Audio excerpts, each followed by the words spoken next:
home baked cookies and lemonade right over there. I baked them last night in Montana. Right, and flew them down here. Is that exciting? You must have And- flown down then. Yes. You come to Denver and then to Phoenix? No, this year I'm coming to Phoenix, and then I go to Houston, Texas tomorrow, and then Albuquerque, New Mexico, and then back to Bozeman. But you fly to Denver and then to Phoenix, is that? No, I don't. I fly to Salt Lake City. Oh, okay. Because Denver is a horrendous airport. It is. It's much harder to, yeah. So I always tell them, do Delta and go through Salt Lake.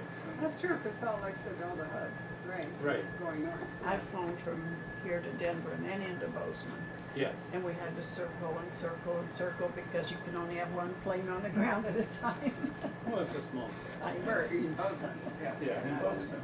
So, what is in this magical box? All right, this is for Barbara. Every year, see, I've got, this is, I think, the sixth book. It is the sixth book. Six in 6 years.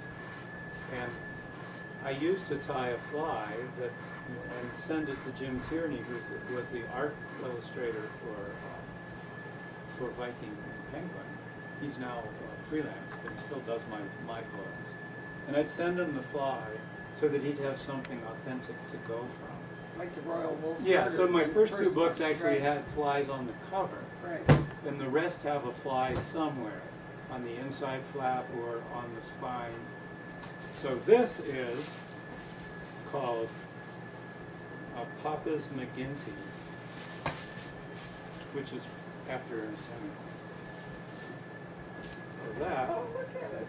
It's adorable. it's an old-fashioned wet fly that was popular in England and the United States. I'll Because it pass looks it like a around. bumblebee.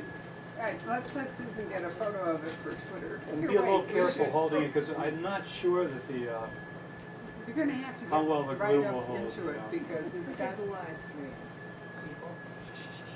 Yes, I would just get right in there. The book in the corner, how's that? Okay. These fly, All right. these fly styles I will. owned or captured, you can pass that around. did we have rights to certain stuff? They're different sizes, so That's a I have really it good under way. question. Next year when he comes, I'm gonna bring I'll bring them all, because I I meant wonder to if do someone that tonight. invents a certain style of Yes, fly. they try to patent it, and they try to, like, get a contract beautiful, to isn't It is. I'm always. The Have question it is, does it actually work, tie, right? sold through a particular See, he's got a place beautiful that does little, it, you know. I have friends who do that. yeah. But it'd be hard to control.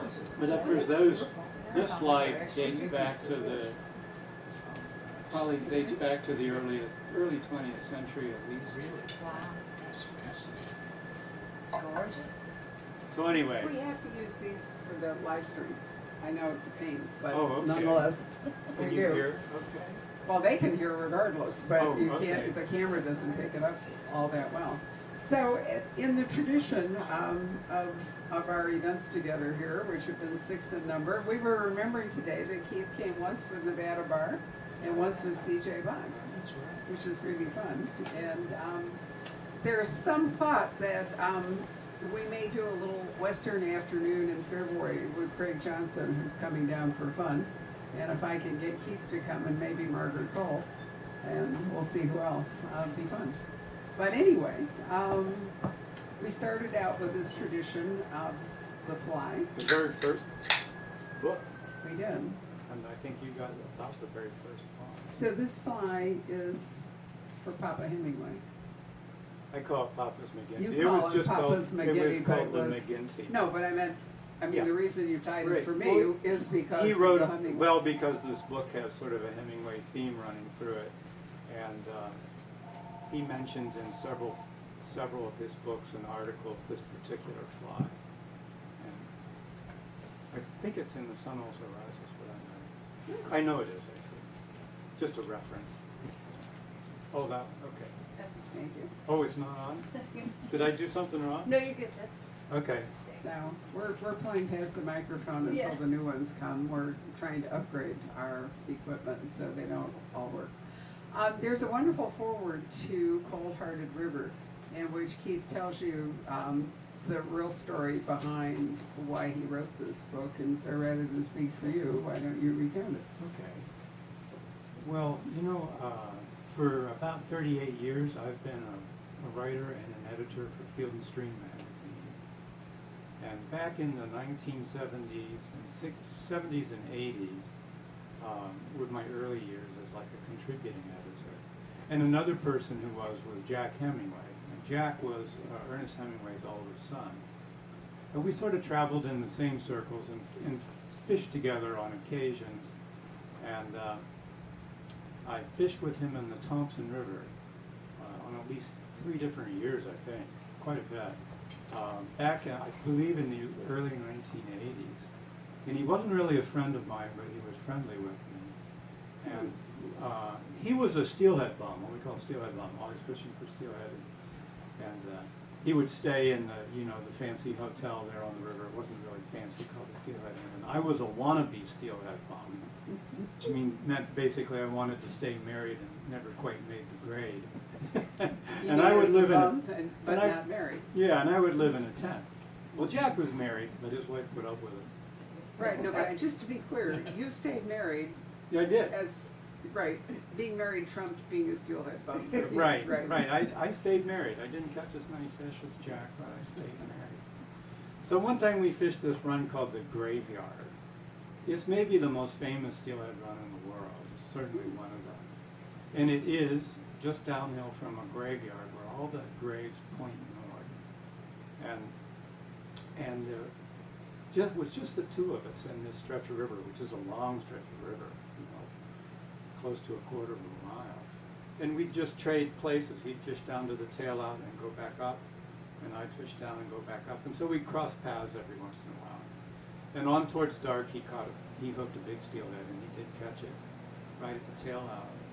And he said, well, that could have been your fish, because he kept wanting me to fish farther down into the tail out. But anyway, we caught it, and I landed it for him, which just meant you tail it. You grab the wrist of the tail. And we didn't have cameras, and we didn't take a photograph. But we admired it and let it go. And in honor of my father, I would have like a thermos of hot chocolate with schnapps in it. And that would be to celebrate if anybody caught a steelhead, which never happens more than once a day if you're really lucky. And on the Thompson, maybe once a week. And so we had a thermos of that. And Jack was a sort of a very gregarious man, but he liked to fish alone. He always whistled. You always know where he was because he was whistling all the time. And I never mentioned his father's name because, he was his own person. And he was a very fine fisherman and a very, very nice man. But this time I did. I said, well, do you think your father would like this fishing? And I'll remember the first thing he said was a joke. He said something like, well, my dad always liked to say that all true stories end in death, and I think he'd like the idea of fishing in a graveyard. But then he said sort of more seriously that, all his fishing tackle was in a steamer trunk, and it was being shipped from Miami or Key West to Sun Valley, where he was a guest at the Sun Valley Lodge in 1940, and it was lost or stolen. And it affected him so deeply, he had a sentimental attachment to things, that he only fished one more time, and I think that was for a photo opportunity for a magazine. So I didn't think much of the story at the time, I just wanted to catch my own fish. And, geez, I don't know how many years passed, 20, long time. And my wife, we're more closer to 30, 35. Anyway, she's a journalist in Bozeman at the Bozeman Daily Chronicle. And she had heard that Ernest Hemingway had spent 5 summers and falls at the El Bartique Guest Ranch just outside Cook City, Montana, which is the northeast entrance to Yellowstone Park. It's the least known period of his life, the least documented.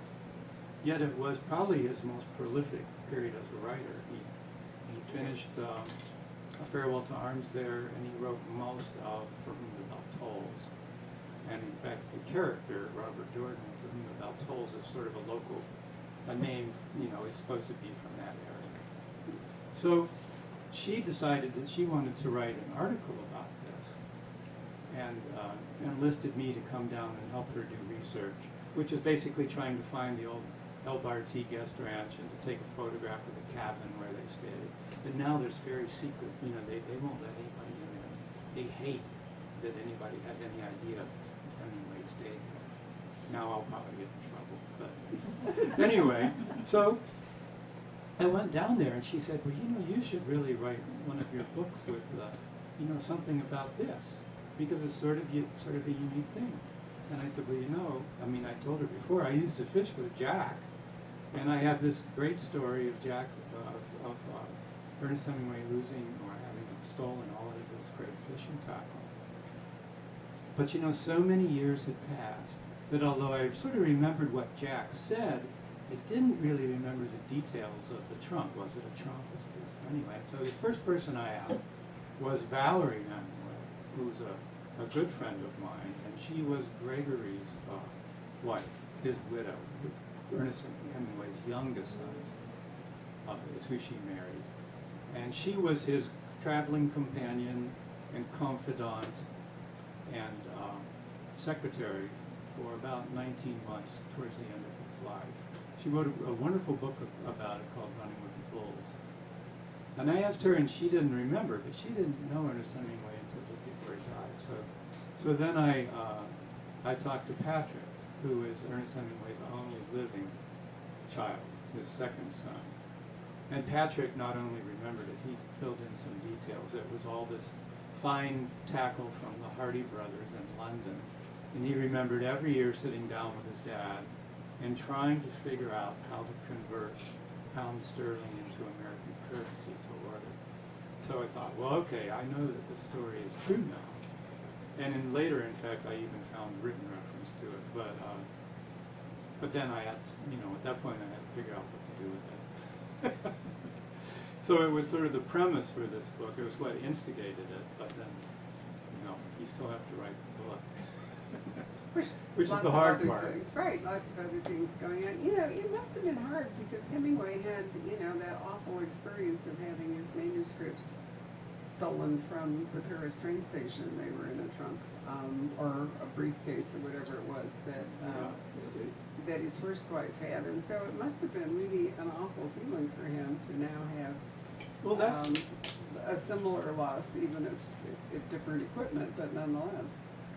That's very interesting because, you know, his earliest short stories and part of his first novel, which was unpublished and never finished, were stolen from his first wife, Hadley, at the Gare de Lyon, which is a train station in Paris. And she was going to take them to like the peace talks in Geneva to surprise him with his papers, and she had her berth and she set her valise down and walked outside to buy a newspaper or something, and when she came back it was gone.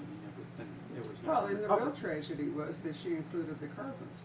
Yes, For she reasons included that nobody everything. is entirely clear So, about. so that is really Tutankhamun's tomb. If anybody ever finds it, that would be about the most valuable manuscript that I can think of, at least in our country. And the thing was, he wasn't famous, so whoever stole it Right. probably just Probably stole it had for no the idea. briefcase, and very likely destroyed it because, you know, they would have. But you they know were what? Probably hoping there was money or something valuable inside, and turned out there was just a lot of paper. But one thing that was interesting is when I asked Valerie about this, she said that never more than 2 days went by, and all the time she lived with Ernest Hemingway, that he didn't mention that. And I've never seen that written anywhere, but she said it affected him so deeply it was still bothering him when he died. But she didn't remember the steamer trunk of fishing. Well, but I mean, how unlucky would you be to have that happen to you twice in your lifetime, you know, the things that you really valued would. And then I Yeah. just talked to Patrick a couple of days ago, and he said, oh, it was a tragedy because he had such sentimental attachment to things. And anyway, so that was the story I sort of tried to work into this book. So you start out with another lesson in survival skills, Montana in a blizzard. That's pretty graphic. You know, you don't flinch from the graph. Is it because you wrote for Fields and Spring, Yes, well, Nature, you know, Truth and Raw? Truth I and Law? basically chased ambulances. I didn't, but you know, I interviewed so many people who had, you know, tragedies in the wilderness or that beginning of the book actually is also based on a true story. I thought it probably was. It'd be hard to think. I had, actually. I had heard that there were these two elk hunters in Idaho, and they became lost in a blizzard, and they couldn't make it back to their truck, and they knew they thought they were going to die.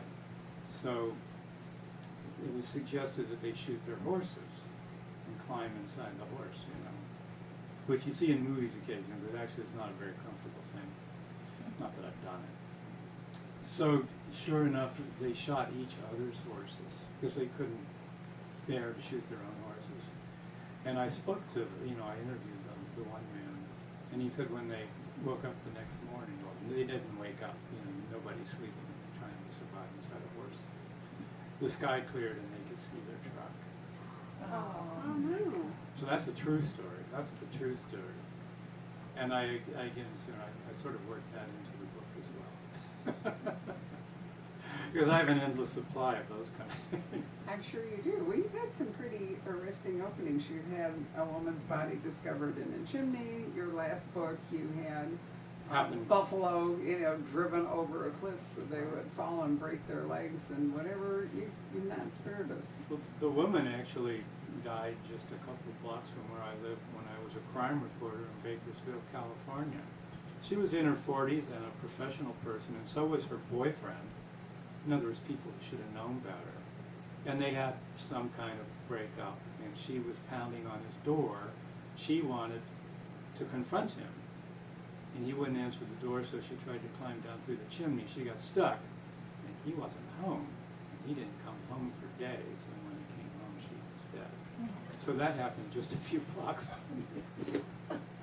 Well, you have had a colorful life. Wow. I don't think anything could get down our chimney. We have a metal top on our chimney, and the birds hammer at it every morning at 5 a.m. So the only thing coming down Well, our modern chimney is chimney going to be you the can't corpse do. of this miserable woodpecker out there who's, does that happen to any of you? Yes. Yeah. And we used to have a little flock of lorikeets that were on the loose, and they would perch on the window and bang their beaks against the glass at 5 in the morning, to wake us up and up with the sun, right? There we go. So anyway, you managed to bring your whole fishing club into this story too. I really like the old guys that run the what's the name of it again? The Liars The and Fly Madison River Tires? Liars and Fly Tires Right. Club. That's a wonderful name. Which actually is a club of which I'm a member. There's 4 of us left.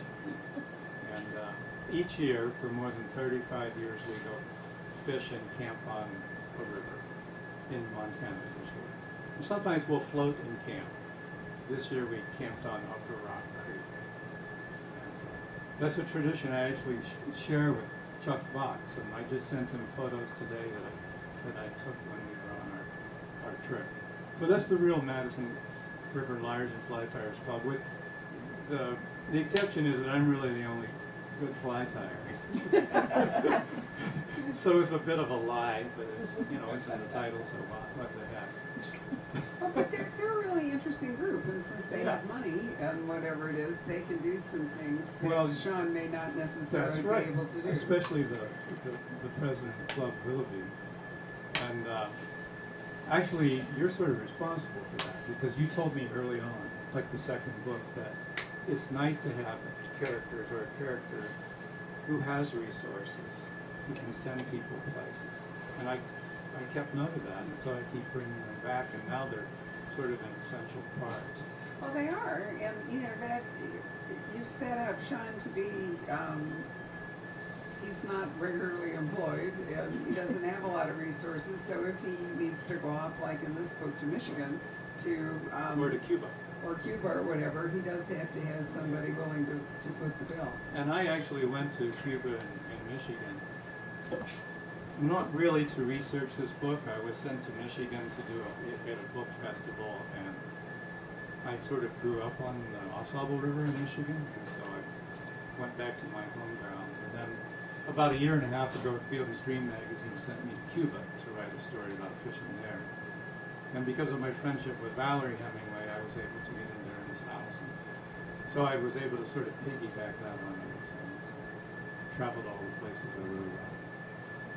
he traveled all over the world for heaven's sake. You know, if you can send Sean, I mean, working for Field and Stream and all, he's been all kinds of exotic I guess the most places. exotic place I was ever sent was to write about tigers in India, and that was fascinating. I think I ended up seeing 16 different tigers. I spent about a month and a half. Yeah, that was a wonderful trip. I loved India, but I never went back. And my friend, who was my photographer, said, "If you ever say you're going to go back, I'm going to shoot you." I'm not sure if you can stretch Sean's cases to include a I'm gonna trip to India, try. but you could for tigers. Why not? Well, anyway, why does he go to Michigan? And of course, we don't want to give too much away, but I thought it was an interesting part of the book. Well, he finds out that there was a woman who used to write fly fishing articles in magazines, who had an old lodge on the banks of the El Salvador River called the Tesi, which is actually the Wawasum, which is a real place. And it was a place where Ernest Hemingway was rumored to have spent a night or two. Whether he actually did or not, I don't know. I couldn't really verify that. But that was a part of my history growing up there. You know, it had this wonderful name, Wawasum. And so I wanted to transport my character there, and have this one woman be a part of the plot. Somebody who actually had met Jack Hemingway and knew about the missing steamer trunk. That's what brings Sean out from Montana to visit her.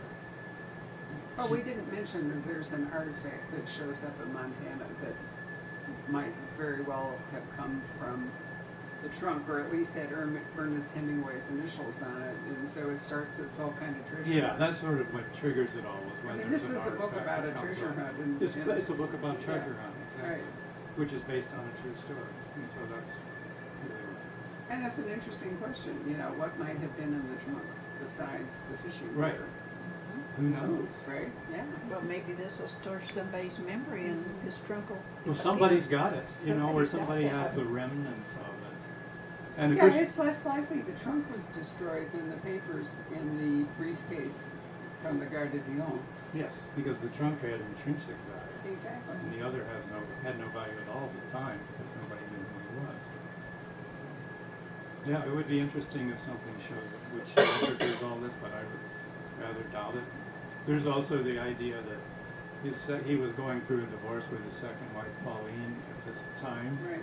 And he was more or less living with Martha Gellhorn already in 1940. Mm-hmm. And Pauline could have had somebody just row it out into, off Key West there. Dump it in the Just water. dump it in the water just to be spiteful. Just to be. Yeah. It was an acrimonious divorce at that point. So who knows? But I doubt that happened. I just think somebody saw the Hemingway name on it and took it. That's an interesting thought. It might be in somebody's attic or back of the barn, or in fact, I didn't even know there was a railway express. We kind of moved past that, so I didn't realize. Well, that used to be the major way Right. that we would transport our belongings and stuff, or it's all across the country. It's all by railway express. Sure. And I tried to look up all the different train schedules and that, and it was labyrinth. It was like that boy in the movie trying to find out the train station in India. where Oh, it Lion? comes in. Yeah, Right. And some of that took place actually where I was in India. Yeah. It was interesting to me when having that movie. I also saw Slumdog Millionaire, and I remember turning to my wife and saying, "I never saw a slum that nice." That's a state subsidized slum. They ship in water and food every day. Whereas the slums I saw were just, you would stand in a field of burning trash and with 360 degrees, as far as the eye could see, in all directions, was just burning trash and people living there. And it's a little unsettling. A lot unsettling. When you get out into rural India, it's different. It's much better to be poor in rural India than it is to be poor in metropolitan areas. But that's true in most urban Yes, areas, yes, that it it's is. harder poverty in the city, because you can't then do subsistence living. Can't grow your own food or, other things. But you can't blame people for wanting to better themselves. And in India, the television was much to blame. Yeah. Because there'd be one television in a village and people would hike 30 miles to see it, and they'd see rich Indians, Bollywood or whatever. Right. And they'd say, why can't I have that? So actually in many parts of rural India there are fewer people than there were 100 years ago. It's hard to believe. It's Oh, true. but that's true in Peru. I mean, there's a general move off, and a lot of it's because of the internet and so forth. That people living on farms and all think that they'll have better connectivity and more things going for them in rural in urban areas. So Lima, Peru has grown to like 7 million people from a small city, and most of them don't have job skills or, so they get there and what do? You can be an unskilled laborer in the country. It's a lot harder to find employment in the city if you are an unskilled laborer. So, but the whole world is shifting urban. I remember my second day in India driving 7.5 hours and seeing 4 people killed before my eyes. Not dead, but killed. All in traffic accidents. In fact, no sooner left Delhi, we hadn't gone 10 miles in what serves as a highway in India, and we came into a traffic jam. And so the driver just started to back up between traffic to drive backwards. Then he hopped over the berm. Then he drove into oncoming traffic for miles, like you see in a movie, weaving, and then jumped back over. And my photographer, who'd been to Darfur, he'd been everywhere. And he thought he was jaded, He'd seen everything. He hadn't seen India. And he said, well, okay, now I know why Indians are faithless. Tell me why it is that you want to go back? I love the people of India and I love the country, and I grew up. Well, you see, the greatest reading experience of my life was I read Jim Corbett's stories about hunting man-eating tigers. We were stuck in Denver because our car broke down, and I'd never seen mountains. I was from the east. I'm actually from Appalachia area, but I could see these clouds up above Denver as we were being towed into Denver. And at a certain point I realized that there was snow and they were mountains. And I'd never seen mountains like that. But we had to spend 3 days in Denver to get a whole new motor put in an old Volkswagen camper. And my mother dropped me off at the public library, the downtown branch. And I knew I'd only have time to read one story, and I'd heard about Jim Corbett, so I found one of his books and I read his longest story. And I remember at that point, I wanted to lead a life of adventure, but after I did that, I sort of wanted to write about it too. So that was a very transformative experience for me. And I always wanted to go back in India and write about that, and because he was the first big proponent for the tiger, did more to save the tiger than anybody except Indira Gandhi. And the first national park is named for him. He's probably the most highly respected or revered person of European descent in Indian history. And so I wanted to go there, but I didn't. I thought India, it's going to surpass China in population. Those areas that I wanted to visit would be all gone. But that's what I found out. They weren't gone. In fact, nothing had changed in 100 years because of the exodus from those mountainous areas to the city. So there were, in some cases, even fewer people. So it's like stepping back into another world, like a time warp. Do you So feel that's- compelled to write a novel about somebody other than Sean? I mean, there's nothing to say Yes. you couldn't write a book about India. No, I could. I want to write a book about growing up in Appalachia. I grew up where there was 32% adult illiteracy rate. And my father once told me he would do anything for me as long as I got out of there. So that was the measure of success, was just leaving that part, which was the old industrial rust belt there in southeastern. If I could throw a rock far enough, I could throw it into West Virginia. And I used to work in the steel mills. If you ever saw the movie The Deer Hunter, a long time ago, well, those opening scenes are shot at the 44-inch mill, which is where I worked. I would get up in the morning and listen to the radio, and the radio would say, well, you know, the pollution index is so high that they would advise people to stay in their homes and not go outside. You couldn't see across the street. You couldn't see to that front of this building. And I'd be going to the mill. So I'm glad I'm not doing that anymore. It's amazing you've lived so long. Well, I have black lungs. Do you? You know, Yeah. yeah, I was a very serious track runner on up into college, and so I ran thousands of miles, breathing in that pollution. In fact, the town I grew up in, Steubenville, Ohio, was they used to sell T-shirts that would say "We're number one" with smokestacks on them, because they were the Environmental Protection Agency listed them as the dirtiest city in the United States, and parts per million particulate matter for 10 years in a row. Recently, where I grew up, has been much more notorious because of the high school rapes. You may have heard about that. It was national news, and my first cousin Billy is the police chief, and he was in the New York Times, and on the Dr. Phil show. And all that. He has death threats all the time. Anyway, it's still a bad place. It was a bad place when I grew up in Seattle. What do you do for black lung? Well, I don't really have black lung, but I have had gray lungs from breathing all. You don't do anything. That's what I thought. Hopefully I'll be okay, because it happened so long ago. Well, I certainly hope so. Well, when I would work there, you'd walk out and the dirt would start seeping out your nose and ears, and that would occur for days after. We don't have to talk about that. No. That's got nothing to do with my book, although I want to write a story about growing up there. And in fact, I have. I wrote a third of a novel so far about that. Well, what's going on with Sean? Is there going to be a seventh one? Well, I have contracts through 7, so I have to. Oh, well, I know you want to, but can Yeah. you give us any kind of hint about what's happening?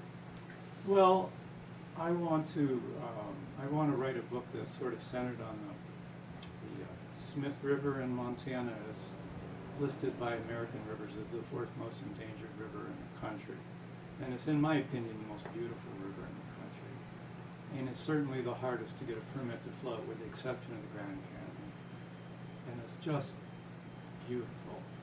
And there was a man who grew up where a creek enters the Smith River. He grew up on the river. And he now is the project manager for a proposed copper mine on that tributary that would actually have an arm of the mine reach underneath the stream. So it's a huge deal in Montana. There's lots of talk about Save Our Smith, #Save Our Smith. And as you float the river, it's 60 miles of near wilderness, but not all of it is, and there are a few houses along it, and they'll all have that sign, no Smith River mine. So I wanted to write a novel that sort of brought that to the attention. I don't really want to write a political book, but I like to write a personal story that's sort of set against the backdrop of a larger issue. And that's what it would What be. part of Montana is It's it? in central Montana, north of Helena, Okay. south of Great Falls. It's really in what I call Lost Montana. There's just little gravel roads. You can drive for days and you see very little. I've been from Glendive across Two Dot and Oh yeah, up into Great Falls that way. It Yes. must be in that area. it is. It's in the Little Belt Mountains and the Castle Mountains Why is it an endangered river? because of the copper mine. But I mean, that hasn't happened yet, is it? No, that hasn't happened, but they're licensed, and now they have to cross T's and dot a lot of I's. Environmental impact. I forget the name of it. Yeah, but Trump is doing away with all of that and allowing the miners to pollute the rivers again. Well, They cancel a lot of the EPA. he would like to. Our Secretary of the Interior is from Montana, and he's really the only person that can actually stop a mine like that, I think. And one option is to buy them out. They've already spent $43 million just in test holes. It's a very rich deposit of copper, the second richest in the world. by some measures. But I thought it was very ironic you have somebody who grew up on the river who's now the project manager for a copper mine. And the history of copper mining in the West is a history of tragedy.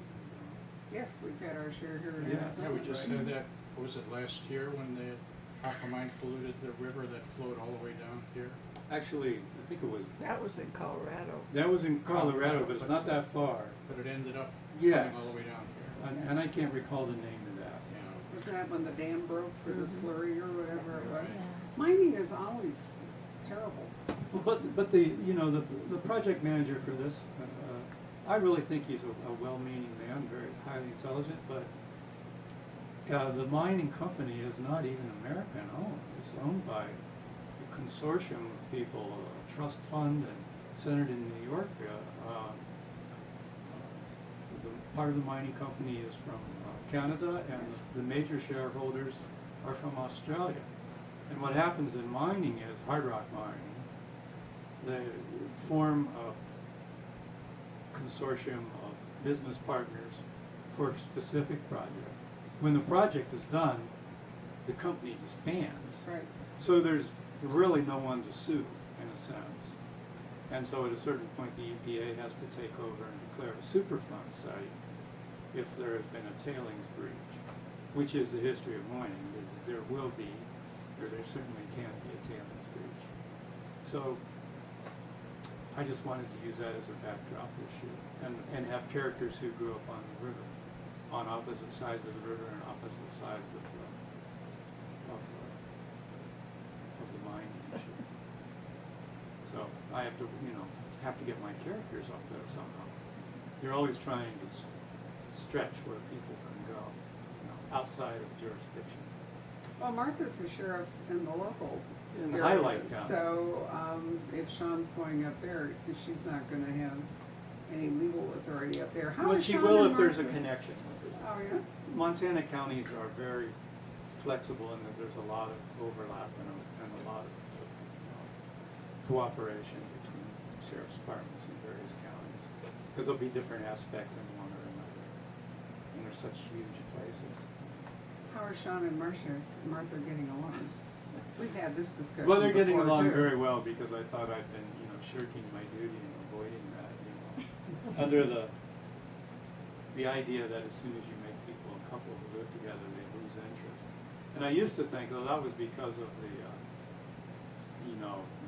it's hard to have a great romantic story or a lot of sexual tension with people who live with each other every day. But the real reason I found out is if one of your characters has a wife or a dog, you have to address that. It's like, is somebody at the home? If so, you have to address it. If you have a dog, where is the dog? And unless they're part of the story, it slows things down. So you have to be very careful about that kind of stuff. I mean, who's feeding the dog when you're not around? Right. And, It's right. like, well, I'll have readers say, well, where was the dog when he took this trip? So I'll write in the margins, where's the damn dog? Where's the damn dog? So you get a wife or a husband into the mix, That's even more to address. I didn't see them as a married couple, but that doesn't No, mean that they I can didn't have a partnership of, No, well, Various levels. they're on the way to having that partnership. they are. Yeah. Okay, excellent. Danny, do you have questions that you would like to ask? I do have one.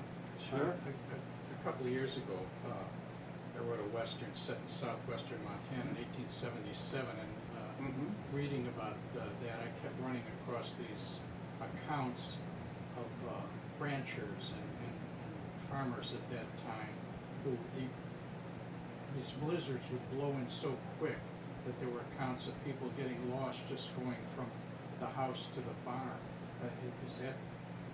Is that a common occurrence? It's not a common occurrence, but there have been periods in Montana history when there would be several years in a row with tremendous blizzard in the middle of the 1920s. And it comes that quick that you could lose your way in Oh, that yeah. short a time. Yeah, we would just get lost in a whiteout. But that still occurs. We had 32 below zero last year in Montana, where I live.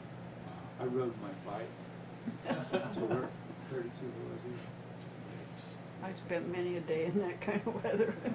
But then it seems you have those days where that wind comes up from the south or something. That's right. And it runs And into the all the 60s. snow melts in 12 hours.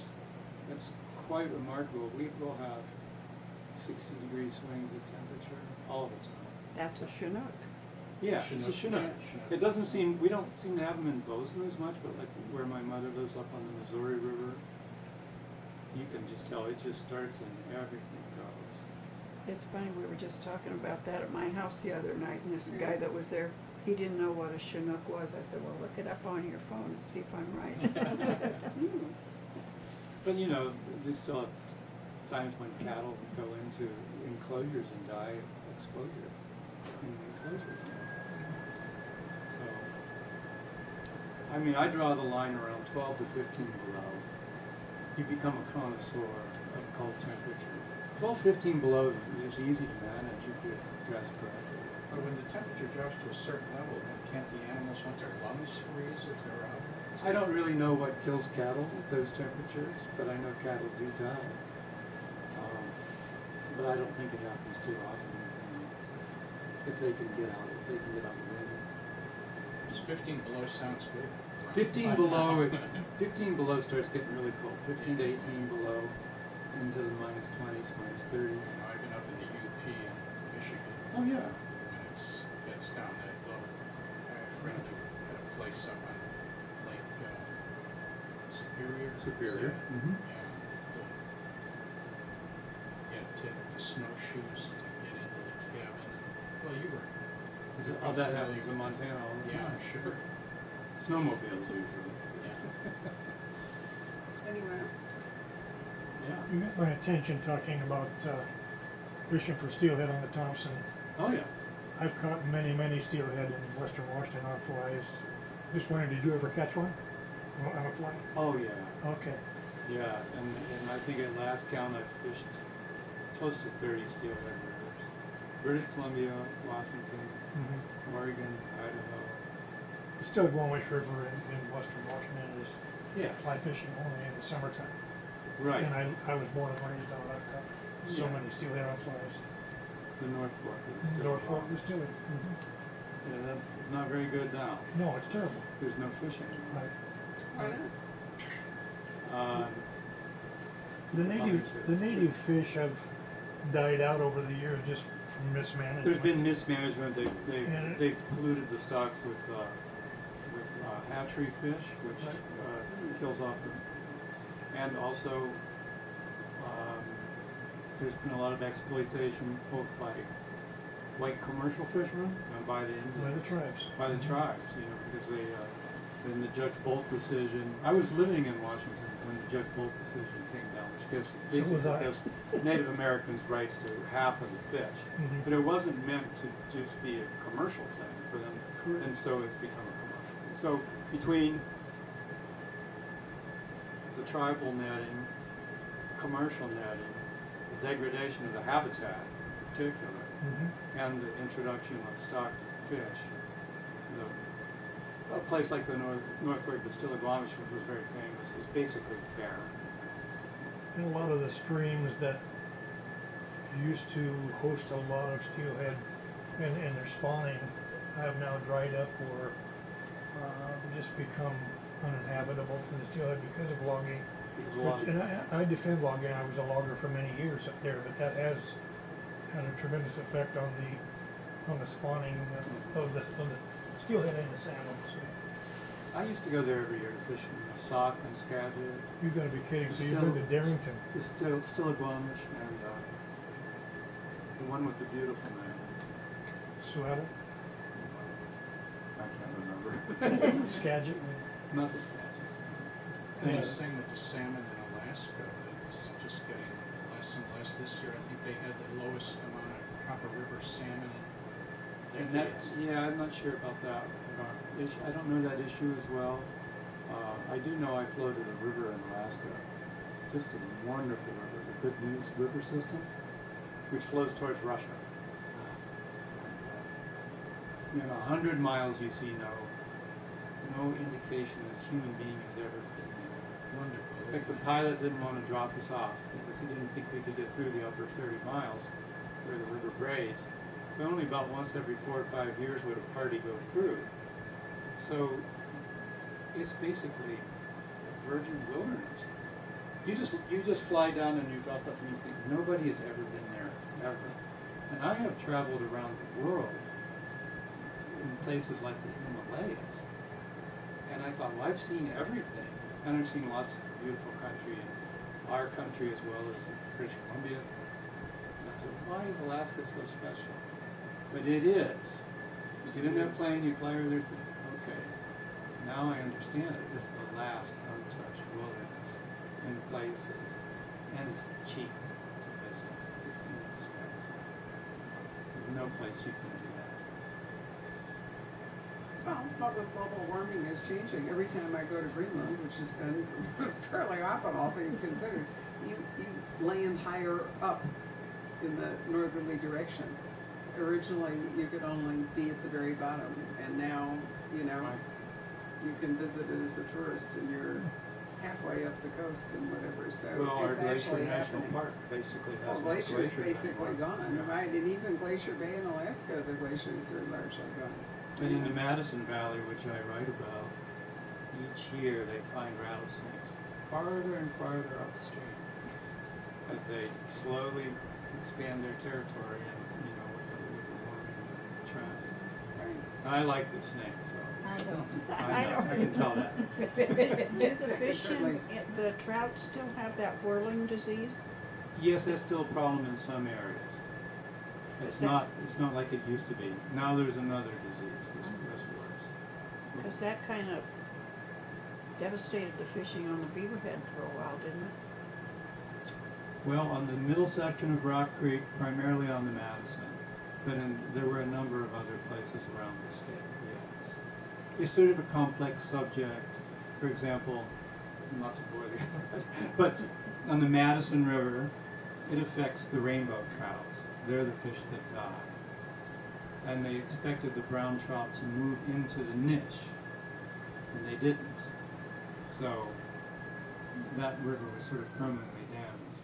In the middle reach of Rock Creek, the rainbow trout were killed.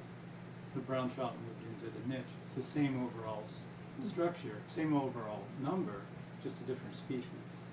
But it's complicated each place you go. Well, I don't think there's any question that climate change is, you know, having a profound effect No. along with human, you know, Yeah, damage. you saw it in the Northwest Passage. I mean, the melting of all the ice. There wasn't any ice.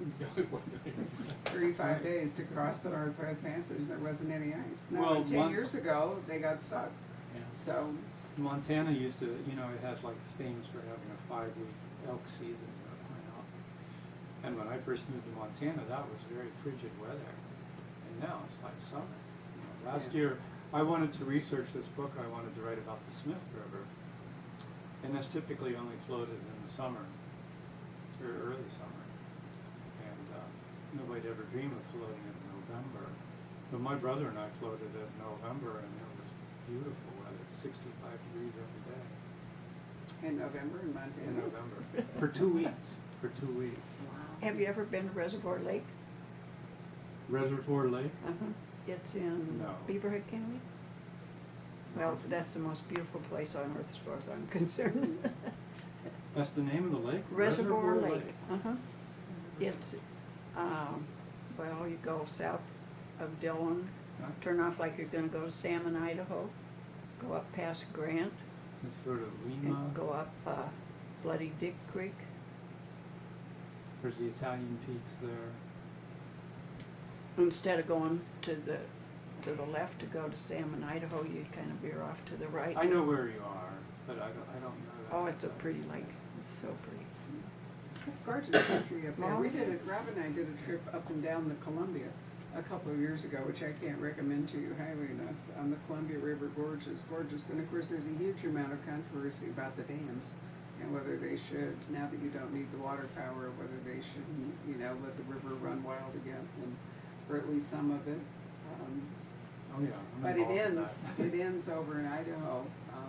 Well, there's Snake River and so seven forth. major dams There are, from the and we Snake saw them all. down to the mouth, yeah. Right, But I had forgotten how beautiful, because when I was a child, we went to Coeur d'Alene and parts of Idaho, driving from Chicago to Seattle when I was a teenager.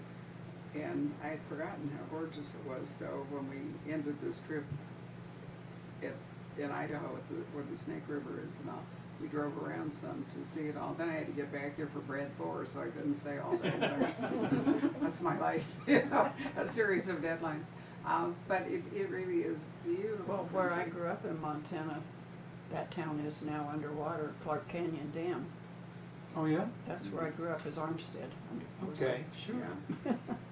I thought the Snake was gorgeous, and the day when we got there and we had a whole day to travel on the Snake, it was 105. And I said to Rob, if we were home, and this is in June, I said to Rob, we were home, we would not be out at 105, and we're gonna spend the day on the Snake. So you took a boat up? We were on the riverboat, but then when it docked at the Idaho end, then they had small boats, and You go up into the... up to Hell's Canyon and Right, all you go of up to that. Hell's Yeah, Canyon, it was yeah. 105, and I'm thinking, why am I out? But it was spectacular, and that's fairly wild, if I remember right.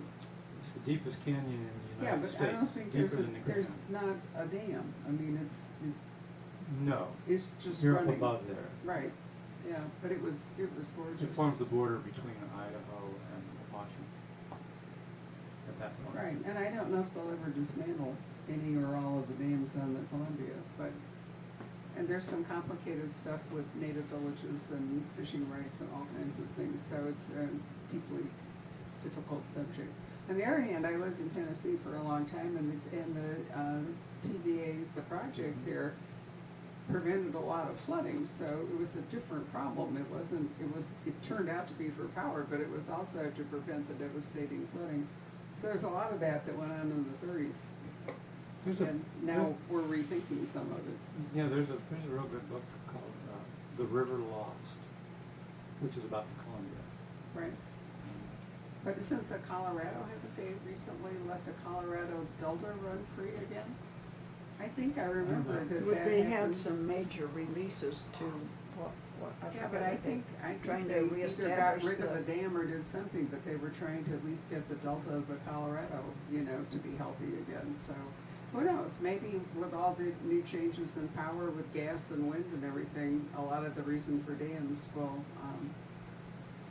cause us to rethink. Plus, a lot of them are aging, like the one in California, where it may be safer to remove the dam than to, because nothing is more horrible than to have a dam break and let the water crash down on everything. Well, there are more horrible things, but it is a tragedy, and usually nobody can get out of the way fast enough. So, not good. Well, we keep wandering off into That's these what killed us. dismal subjects here. I don't know how come. You have a cheering final note you'd like to impart to us, so we all leave smiling? And with cookies? With cookies, right. Right. Well, well, thanks for coming, and thanks for Barbara for inviting me, continuing to invite me. So, it's a weird profession to be a writer professionally, and I guess I've done it now for 38 years. And this is not a cheerful note, but I started out as a crime reporter in California, and there you have your finger on the pulse of the city. You know everything that's going on, and you know all the stuff that's not printed as well. And then I was a magazine writer, and we stepped back from that. Now I just talk to New York once a week and interview people occasionally. You're much more isolated. And then if your primary job is writing novels, you really become isolated from your fellow human beings. So the up note there is I work with people around me now. I have a I call them my posse, but they call themselves my harem. 3 or 4 really nice young women who work with me in the wintertime in the coffee shops. And then I like to get out, so I work a lot just sitting in the car or going on some little nature trail and sitting in the shade with a folding chair. Because I can't get the internet, I can't do anything Oh, you can't distract yourself I from can't writing. write. I So I see. deliberately put myself in prisons where I have to work. With your Pretty- laptop, or do you write by hand? Well, no, I mostly use a laptop. And my favorite place to work is a little, called the Drinking Horse Mountain Trail. It's a dog walking place, but it goes up and over a ridge and down to a little creek, and then there's a footpath, a footbridge. There's a big awning on it. And then after you go through that, you climb the mountain, which is like a 50-minute round trip. But I'll just take a chair out there and put it underneath the awning. But I have to be aware that as the season changes, the slant of the sun changes. So once the sun slants in there, I can't see the computer anymore. Or it's too hot, it'd be like here, you know, Right. so. I find it interesting that Kent Kruger used some people who live in, you know, places where we have extreme climates. And anyway, you all like to write in coffee shops. Kent writes all his books in coffee Well, shops, which I I do find because amazing.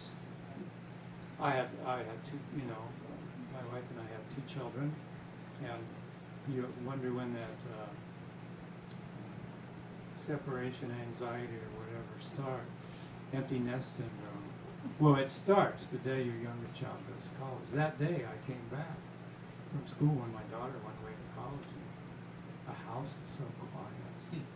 It's just so quiet. I didn't want to work there, so I started to work anywhere but the house. Now I can work in the house a little bit, but I still like to be around people. Aren't there certain authors that need complete solitude to write? Yeah. For example, we went to Hemingway's house in Key West, and the upstairs little studio he had where he wrote, tiny, tiny little. Well, we had that little nook where he would stand Yeah. up because he had back problems. Zane Gray's cabin up here in Basin, same thing, little tiny areas. I'm just wondering if Oh, I know people that lock themselves like in laundry rooms or something To in the solitude. basement, you know, Uh-huh. who demand, you know, need complete isolation. But there's just, everybody's different.